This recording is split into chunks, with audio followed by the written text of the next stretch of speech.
បាទខ្មៅបងណារោមស្ងួតស្អាតបាទអញ្ចឹងបងប្រុសបងស្រីឈុតនេះគឺមានឈ្មោលមួយហើយនឹងមេ2បាទសិតតតាខ្មៅបាទសិតតតាខ្មៅអញ្ចឹងសម្រាប់បងដែលគាត់ចង់បាន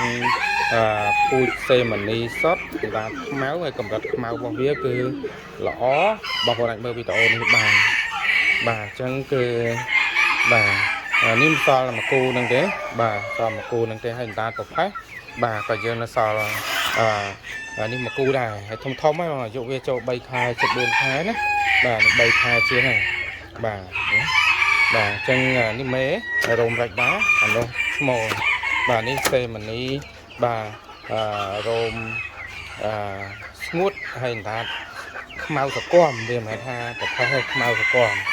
បាទនេះគឺខ្មៅសតបាទនេះគឺខ្មៅសតណាបាទអរគុណចង់បានពូជឆាតសួរបានបាទផ្ញើ25ខែត្រង់ជំនួសសុខភាពជំនួសសុវត្ថិភាព